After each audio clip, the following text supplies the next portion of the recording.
What if you could change the mindset of if a legacy is possible for you? This morning, I have the pleasure of introducing you to Sabrina Victoria. She is the owner of Better Human 365, a transformation company based out of Boca Raton, Florida.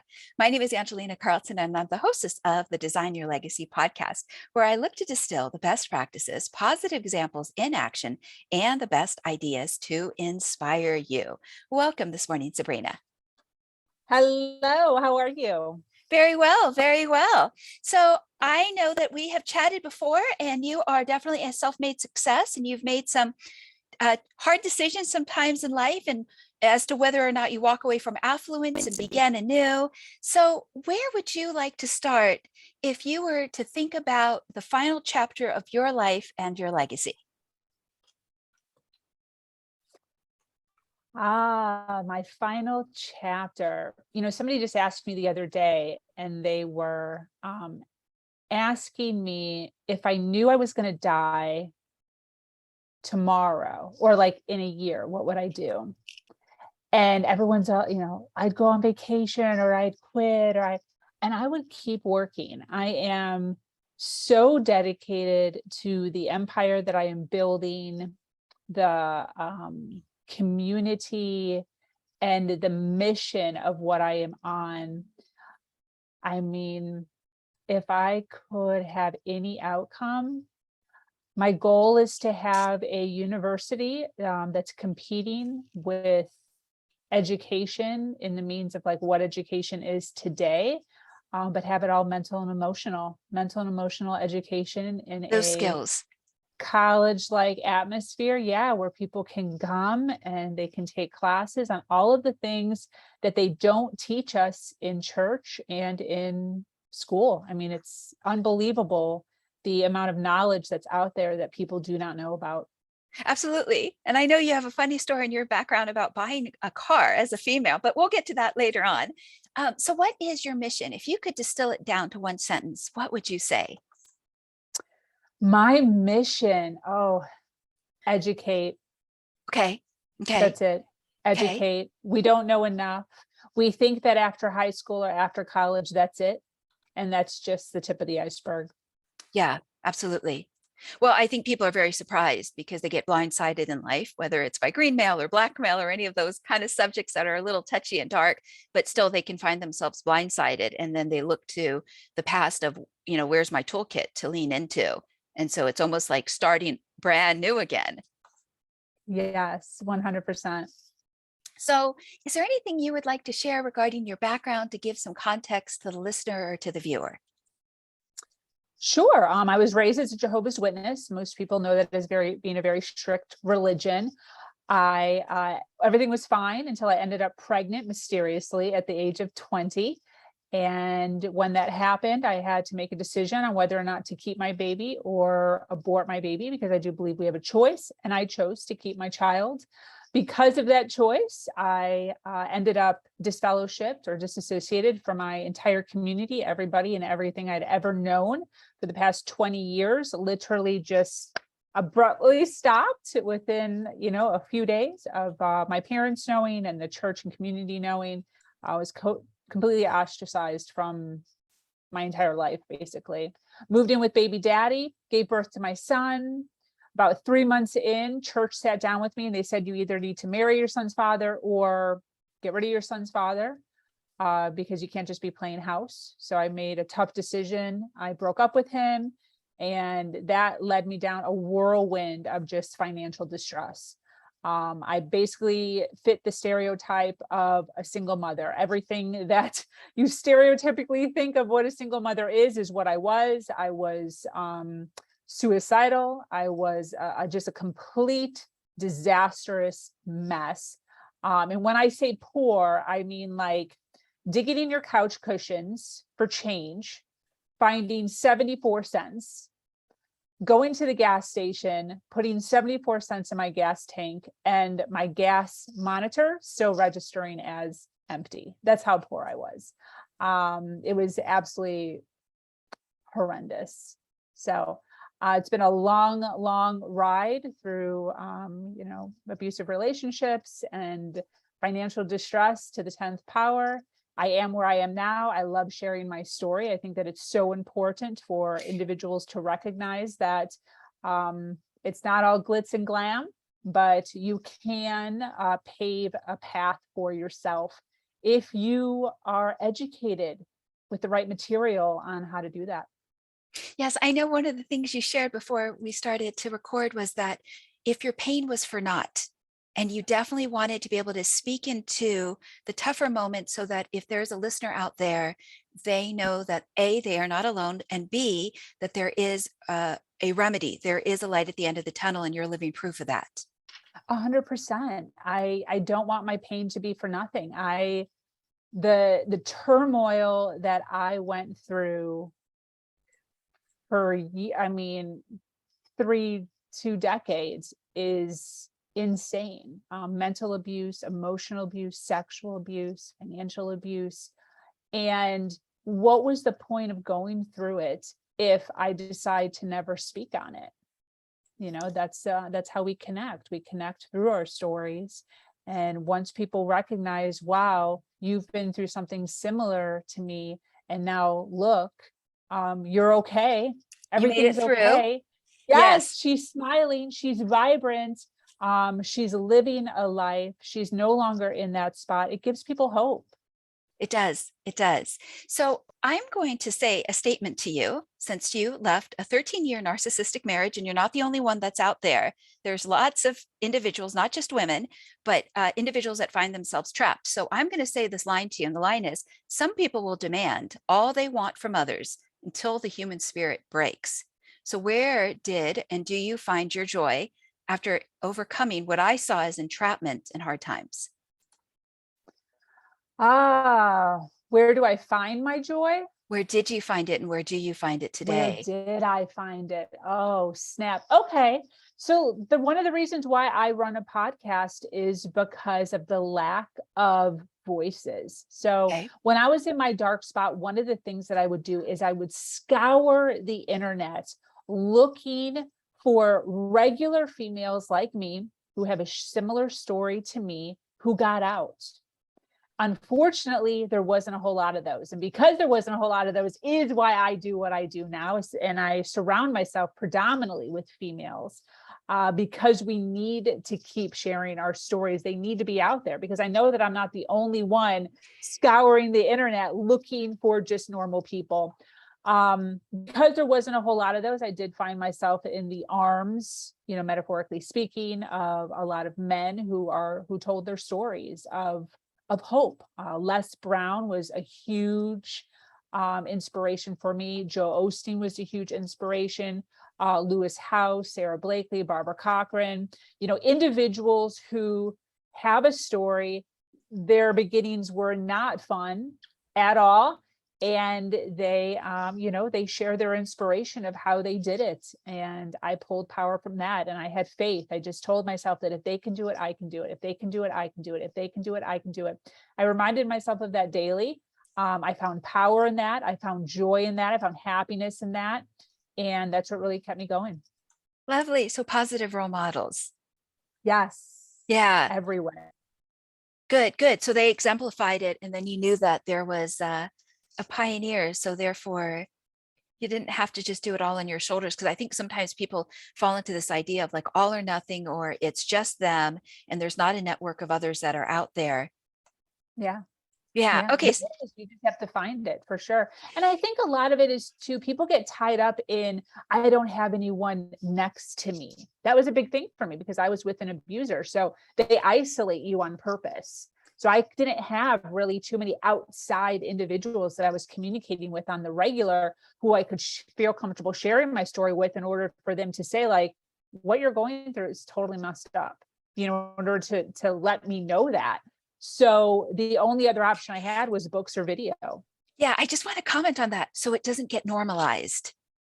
What do you mean? So it doesn't get normalized. Whereas if you wake up one day and you say to yourself, I accept this because it's normal, you got to have people around you to break the pattern or the conditioning or the programming. Yes.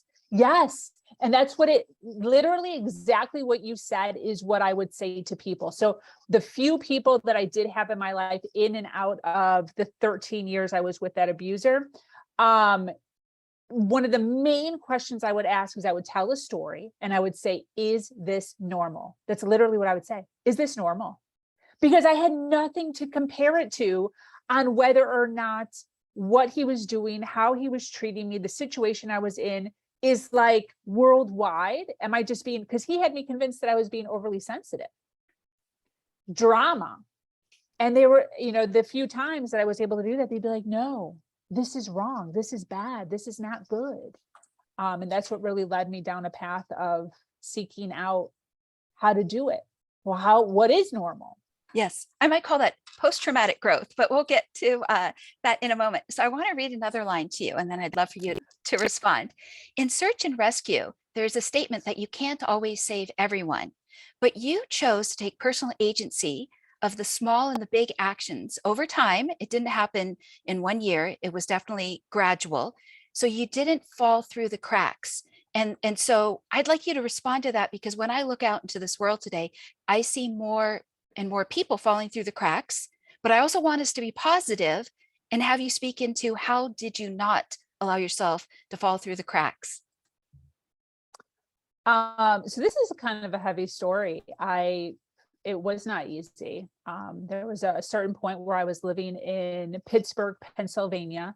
And for those that know Pittsburgh, there's bridges everywhere in Pittsburgh. It's known for its bridges over the water. And I would take this one bridge to get to my work every single day. And there was a point in my life for maybe a year or more where I would go over this bridge, and every single day I would think to myself, all I have to do is just turn my wheel just a little, and I will fly off this bridge, and all of these issues, all of these problems, all of this strife that I'm dealing with will just disappear. And the only way that I was able, the reason I'm still here, is because every time I would go over that bridge and I would think to myself, I'd be so filled up with emotion, so filled up with so much anxiety, so many just thoughts and tears and turmoil.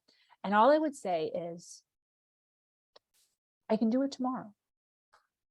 All of these things and all of this frustration that I'm feeling can come to an end tomorrow, because I knew I would go over the bridge tomorrow.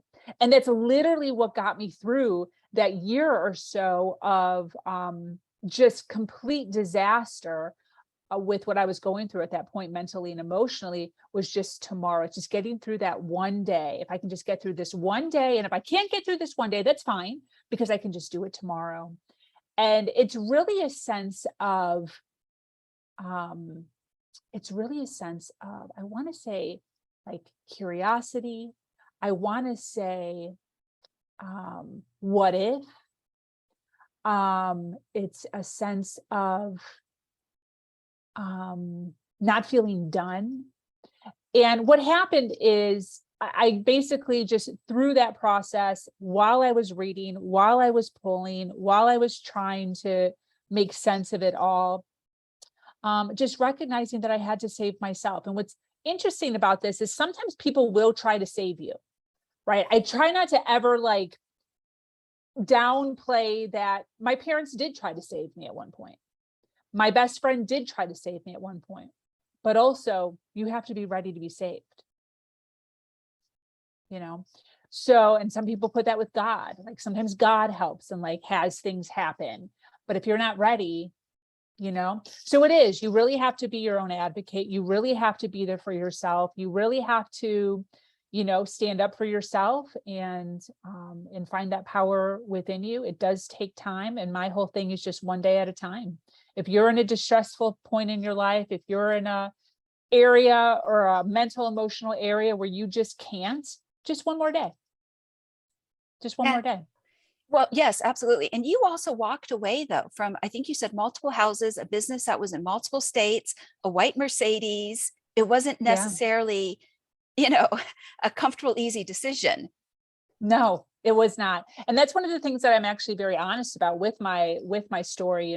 People ask, why did you stay? Well, I mean, there was a lot of reasons to stay, but that also allows individuals to recognize how bad it was. Like, I had all of that going monetarily, materially and money wise. And still, I literally walked away with my clothes, my son, and my bicycle and left everything behind. Everything was paid in full, zero debt, multiple cars, multiple houses, and rolling financially on my blood and sweat and tears, the stuff that I built within that organization, and walked away from the whole thing. Yes. So before I jump into your legacy, the vision for your legacy, to talk about that more, how did you make peace with your fears? Because a lot of the times people won't. They'll repeat the pattern over and over again. Yeah, and that's the whole that's the whole thing. The universe continues to give you the same lesson, and that same lesson over and over and over again until you decide to learn the lesson. And for those of us that are in this world, similar to me, where you find yourself doing the same crap, you're just falling into the same stuff over and over again. It'll keep hitting you until you learn. I heard this tale from who was that? Wayne Dyer, about the woman. There was a woman who wrote a report. It was like a class. And he said, tell a story of your life. So she wrote down the story of her life. The first chapter 1 was, I walked down the street. I fell into a hole. Have you heard it? Yes. I fell into a hole, and I took me a long time to get out, finally got out. Chapter number 2, walked down the same street, fell into the same hole, took me forever to get out. Chapter number 3, saw the hole, still fell into the hole, didn't take me as long to get out. Chapter number 4, walked down the same street, saw the hole, did not fall into the hole. Chapter number 5, decided to walk down a different street. And I think that is the moral of my story too. So, doing the same thing over and over and over again, finally learning as I go. And now I am on chapter 5, where I no longer go down that street anymore because I'm educated at a different level now. You're muted. One of the things I also wanted to highlight is that you got to a point where you decided to not allow another party to define your value and worth. Mm-hmm. Yeah, definitely. Yeah. And I think specifically for women, that's a huge lesson that wasn't covered in school, in community, at the dinner table, in church, in synagogue, and fill in the blank. Yeah. And also, and to that also, those of us that do stand up and do speak and do stand in our power are sometimes kind of nudged, like, hey, calm down. Hey, hush. It's very frustrating. Yeah, absolutely. So what does legacy mean to you? It's interesting when I think about legacy. It can go either way. It could go either way. I think of like great grandparents, and the fact that I don't know my great grandparents, and what that means for me, what that means for, the generations to come, what that means for my trauma that I've been through, the triggers that I'm enduring, and past ancestral, wounds that I have now acquired that I do not know about, and I'm trying to learn about myself, and having those conversations with my parents, and them not quite understanding. And when it comes to my story and my legacy, and what I want for my future, is to create an atmosphere where people are comfortable talking about the stuff that they've gone through. I think that if we can normalize speaking about our story, people would act a lot differently. I think if people knew back when they were doing to me what they were doing to me, that I was going to be so loud about my story, they wouldn't have done what they did. I think you're referring to also the victim blaming that occurs in society.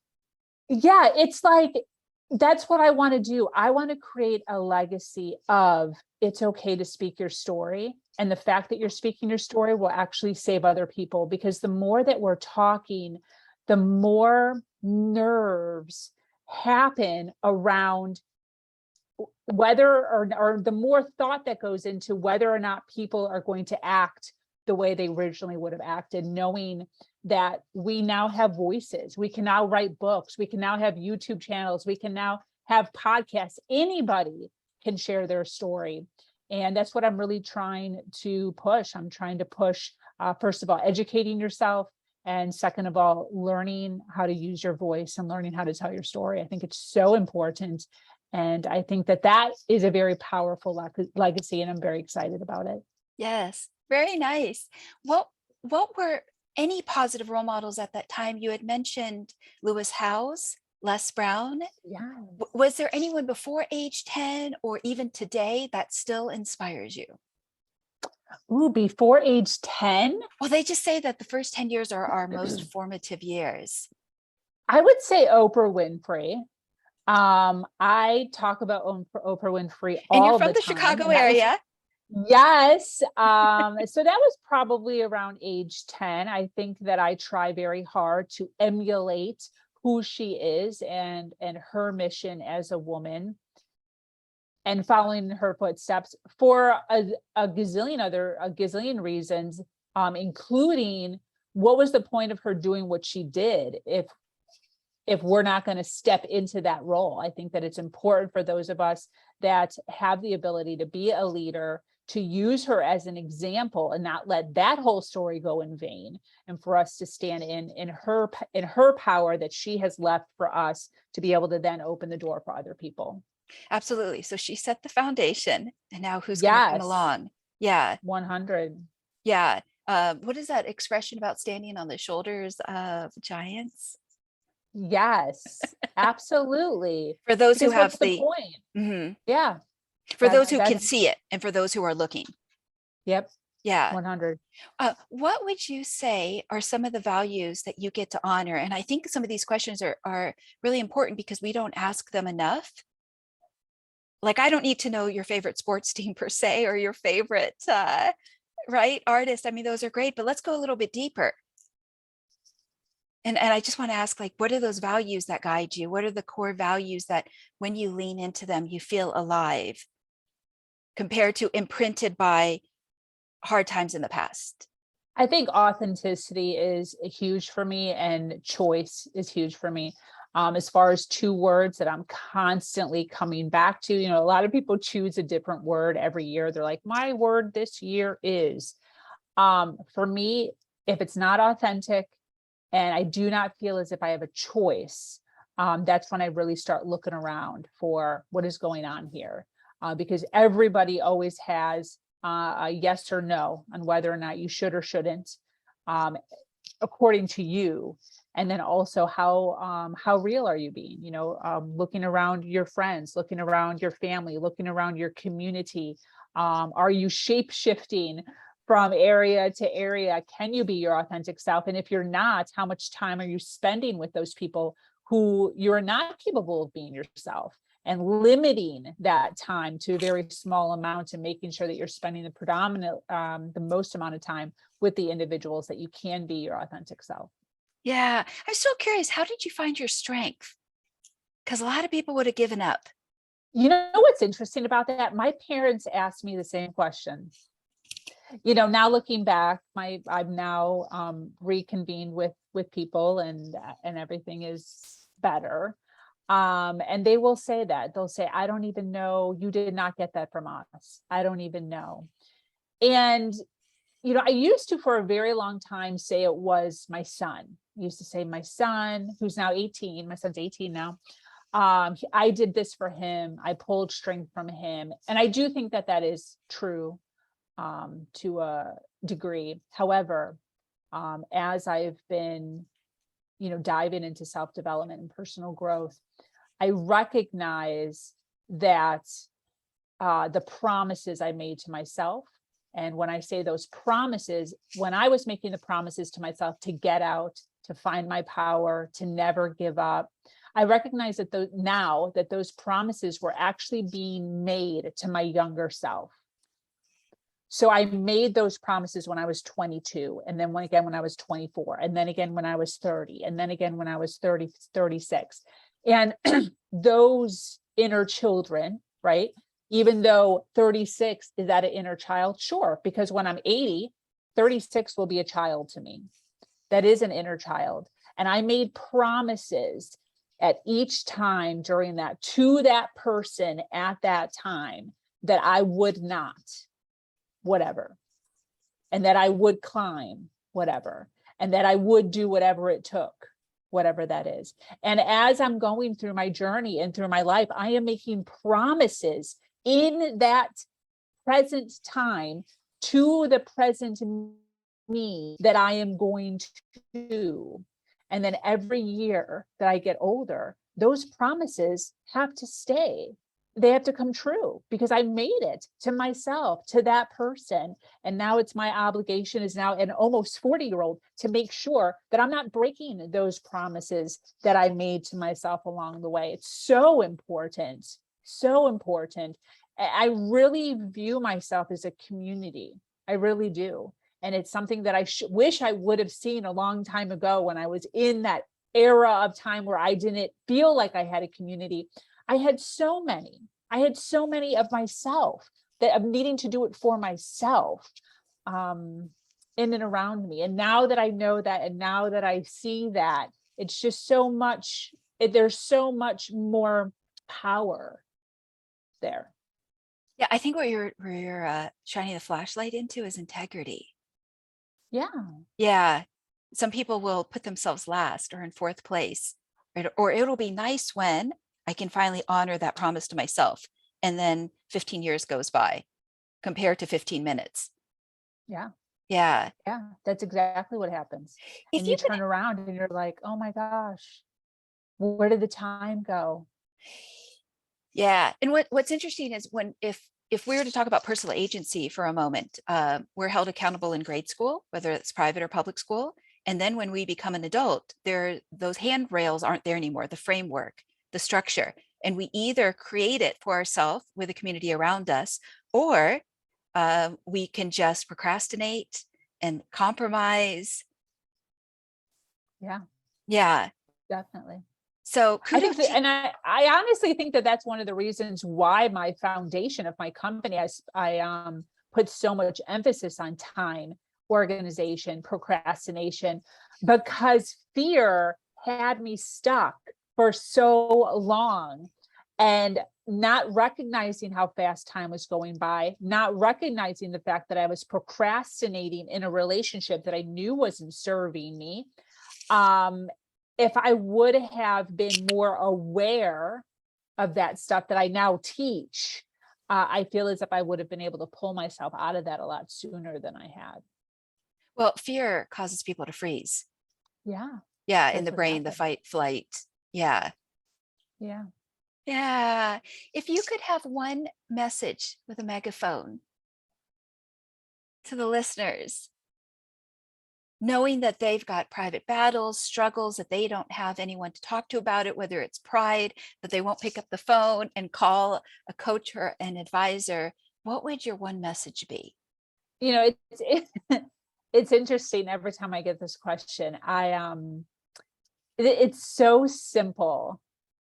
But it's probably one of the most powerful things that I said to myself for years, and still to this day. I started saying this to myself when I was probably 23 years old, just a complete mess. And I had already been through so much. And I came to this realization that, like, if I could do that, whatever I had just gotten over, then I can do anything. And as the challenges continued, right, because life is full of them, just when Bring you're more getting over challenges one, on, God. yes, and just when you get over one, you're like, phew, and then you fall into another one. I came up with this little silly mantra that has stayed with me, and everybody around me in my circle knows it, but I continue to say, everything's going to be okay. And it's so simple, but every time I say it, it just creates this calm in my subconscious mind of, yeah, actually, everything has always been okay. And through all of the challenges and through all of the stuff and through all of the time of not knowing and unaware and what if, everything ended up being okay. And I think that the more stuff that we go through in our life, if we really sit down and we really ponder on, wow, everything is actually okay, it becomes a very powerful mantra to say. That's so easy. And I think that it's so powerful. And I think that we don't give ourselves enough credit. And I think that we can do things.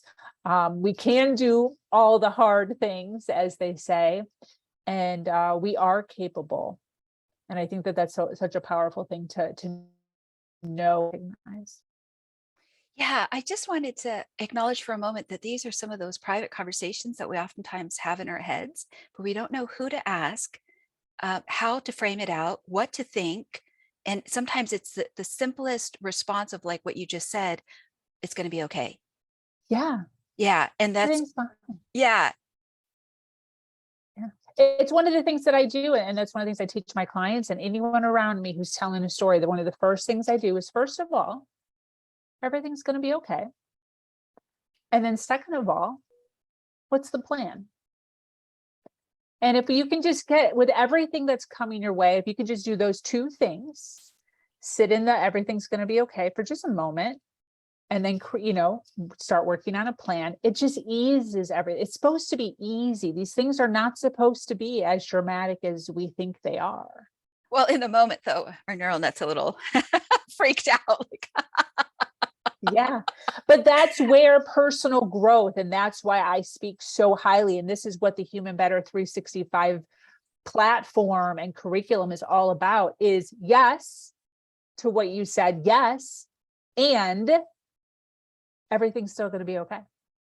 yeah, well, Right. I So it's think, like, yes, it is all the things. Yes. And it's really important that when we fall into that cycle, that mental and emotional cycle, to be self-aware enough to recognize, yes, and everything's going to be okay. And it takes practice. It's not freaking easy. I just went through this thing last night. I couldn't even believe it. I know we're running on time here. I right before I went to bed, I got a message from somebody. And the first sentence of the message, you can see a little bit, I knew, because I tell my story now, and people every once in a while will pop up, be offended by what I'm saying. And this was well, a it's because person they're I haven't getting talked to. triggered. Yeah. And this is a person I haven't talked to in years, just popped up out of nowhere. And I could tell by the first few words that, like, they're not happy with whatever they heard or saw. And I had a choice to click it or not click it. And I told my fiance about it. He's like, just click it, just click it. I'm like, I don't need this right before bed. Like, I'm literally laying down to go to bed, like turning off the lights in the process of going to bed. I picked up my phone to turn it off, right? Silence it, put it down, and this thing pops up. So I click it. He's like, just read it. So I read it, and it was everything not good, scolding me basically. And I put it down. I had like a 2-minute conversation. I'm like, I don't have time for this. I'm I freaking just have to tired. interrupt for a quick second. I call that the scapegoating and the misdirected anger. Go on. There you go. So I talked about it for 2 minutes, and then I'm like, I don't have time to do the whole thing. Like, I'm tired. I have to go to bed. And I'm laying down on my pillow, and I'm literally like, there's no way. My heart's going a million miles an hour. I'm so irritated. I'm mad. I'm like thinking of all these things that I'm going to say and I'm going to do. And I said to myself, you know what? Everything's going to be okay. And I took all the little thoughts in my head, I put them in a box, and I literally went to bed within 10 seconds, just went to sleep. And that's what this stuff does. When you can really start exercising and being in control of your own emotions, mental and emotional, then you are the ruler of your world, and you don't let other people in your world control how you're going to function in your life.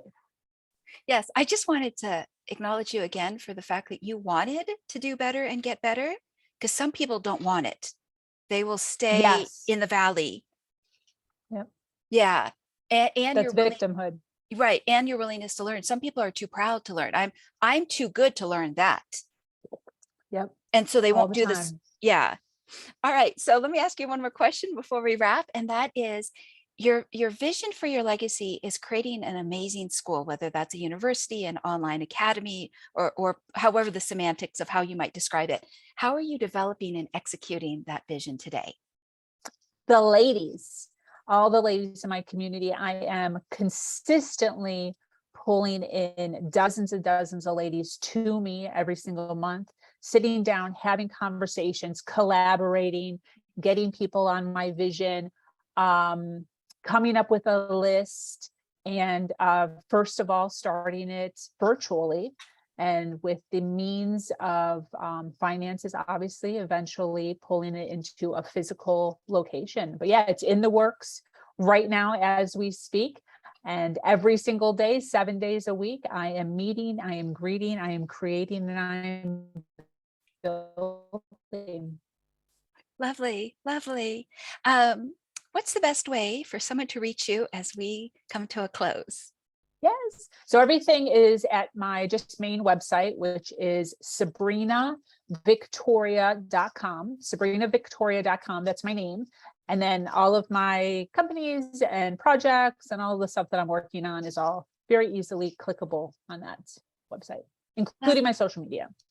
Lovely. I just wanted to say thank you, Sabrina, for making the time this morning to speak into your journey, and also that it took time, patience, and that what I call that sweat equity to sometimes swallow your pride and do the hard things so that you can design a legacy and not have your legacy just be by default of other people's whims and desires, that you really took personal agency, many times probably when it was not easy. Yeah, 100%. Yes. And all the things. Yeah, so I would put you right up there next to Les Brown and Lewis Howes, et cetera, et cetera.